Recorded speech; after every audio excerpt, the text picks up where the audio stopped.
Alright, so we're in Armored Warfare and the garage. As you can see, we have quite a lot of tanks here, and ranging from tier 1 through 10. We have everything from armored fighting vehicles, main battle tanks, artillery, which is a self-propelled gun here, light tank, and TD as in tank destroyer. I'll be focusing on basically the 4 main tank classes, if you will. There are a few subgroups to these, but in order to keep things simple and easy, I'm just going to cover the main basic classes, showcase some low tiers, and then comparing them with a little bit higher tiers. So starting out, we can have a look here at tier 4s. Good example here is the T64, or actually let's do this instead. We have basically 3 different dealers, and each dealer has different type of tanks. They have a little bit of everything, and this is Wolfie. Wolfie here we have our Recon or Scout vehicle tank classes. We have the 2 MBT lines, Leopard variant MBTs and American MBTs. I have some artillery, and this is basically the same for Shishkin and Wolfin in terms of tank classes. The tanks is different, but the classes is very much the same. Sangfeng here is pretty much a new dealer that only has main battle tanks, and will not be covered today. On Shishkin, you can see there's more Russian tanks. Western European MBTs here is by far one of the best tank lines in terms of main battle tanks. If you're thinking, being up front there, deflecting or soaking damage, this is the tank line to go for. A little bit more about that later. But focusing on here, we can take the Wheel Destroyer line. Excellent tank destroyers. Breaks down into 2 lines at tier 7. The main characteristics is for the tank destroyer is high mobility, low armor, with a big gun that has a lot of penetration value and packs a punch. The difficulty in the lower tiers is that they have normal 4-wheeled ones, so they tend to be very sensitive to terrain, and they will be bouncing around a lot, which you will most likely see when I go into the more practical part of this. Coming up here towards the Centauro line, that isn't so much of a problem anymore. Sometimes you may bump here and there, but overall this becomes more stable, and then it breaks down into 2 lines, Centauro 120 and LV 600, and the Striker, the M1128 MGS. They all have different characteristics. Centauro is more high alpha, higher reload, and LV 600 is basically lighter version of it, and the Striker has higher reload speeds.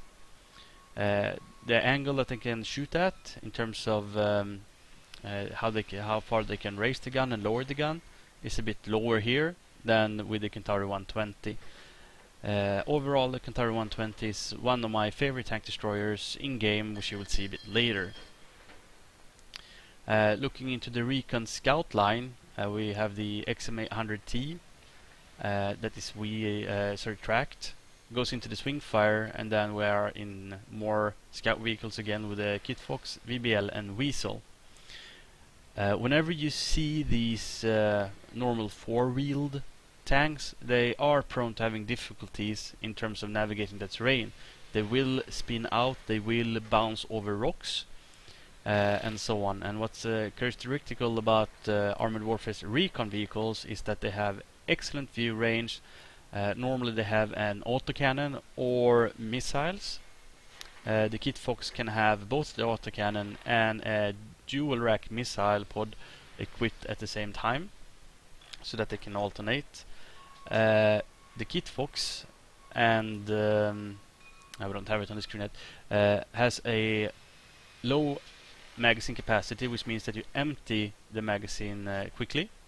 Does higher damage that way and basically limits exposure times, whereas the VBL, the Wiesel, and the XM800T has larger clips capacity, which means that they need to shoot longer to empty it, which increases their exposure time. And since they don't really have a lot of armor that can deflect incoming shells, obviously they want to go up into a fire position, unload as fast as possible, and then dart away into cover.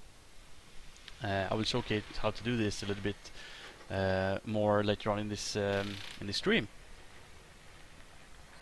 They have an autocannon, which basically means that you can dish out a lot of damage really fast.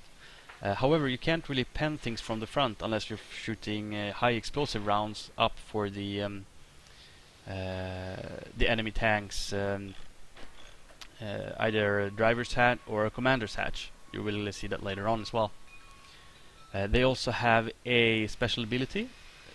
When you use it, you lace the enemy tank, and when that target is laced, again I will show you this later, that target takes more damage from any and all incoming shells that penetrate and do damage. So not only is this a really neat tool for yourself that you can use to maximize your damage output, you're also really helping the team when you do that. Also, when it's laced, it makes that target appear for the duration of the lace. So let's say it otherwise would have gone into cover, camouflage it so it vanishes from the map. Having it laced will keep it up regardless of the camo. Alright. We have also the Dragoon 90. Let's see if I can find it here. It was this tank. Yeah, I'm going to start showcasing that in a little bit. Artillery, yes, is not so popular to play, simply because it's a completely different type of game style. Instead of being up there being very arcade, FPS shooting, aiming shooting, using the artillery brings you up into a more overview of the map view, and basically you need to work more with the superior map position and working a lot with avoiding verticals. The main difference in artillery in Armored Warfare when compared to World of Tanks is that in Armored Warfare you have a lot more vertical buildings that are in the way for the artillery shells, and you have a lot more flatter artillery projection compared to Armored Warfare, which again contributes to this complexity and challenge of firing an artillery. Any questions so far on like the main tank classes in Armored Warfare?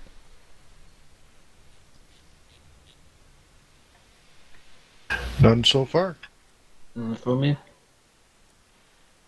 Excellent. So let's dive in game and load up a game and see how these guys can perform in game.